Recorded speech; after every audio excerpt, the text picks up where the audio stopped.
And welcome back to my vlog. I think we're on to part 9 here of the Sophisms of the Protectionists by Bastiat.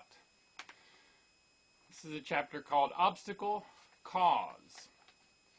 The obstacle mistaken for the cause, scarcity mistaken for abundance. The sophism is the same. It is well to study it under every aspect. Man naturally is in a state of entire destitution. Between this state and the satisfying of his wants, there exists a multitude of obstacles which it is the object of labor to surmount. It is interesting to seek how and why he could have been led to look even upon these obstacles to his happiness as the cause of it. I wish to take a journey of some 100 miles, but between the point of my departure and my destination, there are interposed mountains, rivers, swamps, forests, robbers. In a word, obstacles. And to conquer these obstacles, it is necessary that I should bestow much labor and great efforts in opposing them.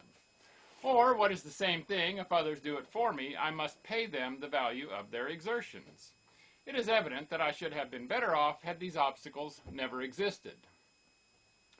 Through the journey of life and the long series of days from the cradle to the tomb, man has many difficulties to oppose him in his progress. Hunger, thirst, sickness, heat, cold are so many obstacles scattered along his road. In a state of isolation, he would be obliged to combat them all by hunting, fishing, agriculture, spinning, weaving, architecture, etc., and it is very evident that it would be better for him that these difficulties should exist to a less degree, or even not at all. In a state of society, he is not obliged personally to struggle with each of these obstacles, but others do it for him, and he, in return, must remove some one of them for the benefit of his fellow men. Again, it is evident that, considering mankind as a whole, it would be better for society that these obstacles should be as weak and as few as possible.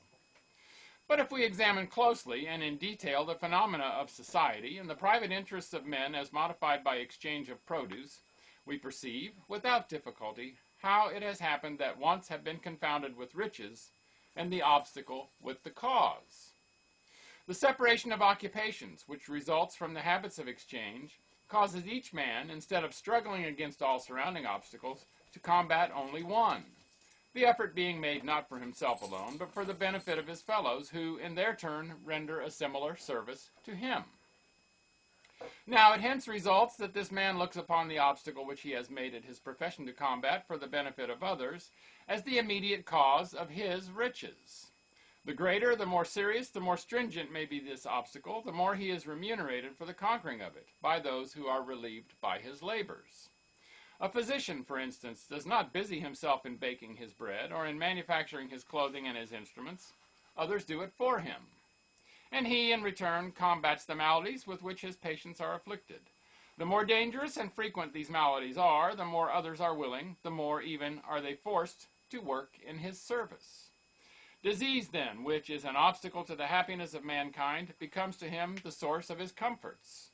The reasoning of all producers is, in what concerns themselves, the same. As the doctor draws his profits from disease, so does the ship owner from the obstacle called distance, the agriculturist from that named hunger, the cloth manufacturer from cold, the schoolmaster lives upon ignorance, the jeweler upon vanity, the lawyer upon quarrels, the notary upon breach of faith. Each profession has then an immediate interest in the continuation, even in the extension, of the particular obstacle to which its attention has been directed. Theorists hence go on to found a system upon these individual interests and say, wants are riches, labor is riches. The obstacle to well-being is well-being. To multiply obstacles is to give food to industry. Then comes the statesman. And as the developing and propagating of obstacles is the developing and propagating of riches, what more natural than that he should bend his efforts to that point? He says, for instance, if we prevent a large importation of iron, we create a difficulty in procuring it. This obstacle, severely felt, obliges individuals to pay in order to relieve themselves from it. A certain number of our citizens, giving themselves up to the combating of this obstacle, will thereby make their fortunes. In proportion, too, as the obstacle is great and the mineral scarce, inaccessible, and of difficult and distant transportation, in the same proportion will be the number of laborers maintained by the various branches of this industry. The same reasoning will lead to the suppression of machinery. Here are men who are at a loss how to dispose of their wine harvest. This is an obstacle which other men set about removing for them by the manufacture of casks. It is fortunate, say our statesmen, that this obstacle exists, since it occupies a portion of the labor of the nation and enriches a certain number of our citizens. But here is presented to us an ingenious machine which cuts down the oak, squares it, makes it into staves, and, gathering these together, forms them into casks.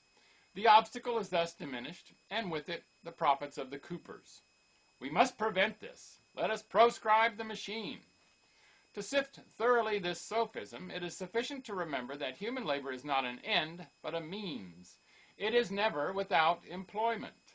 If one obstacle is removed, it seizes another, and mankind is delivered from two obstacles by the same effort which was at first necessary for one. If the labor of coopers becomes useless, it must take another direction. But with what, it may be asked, will they be remunerated?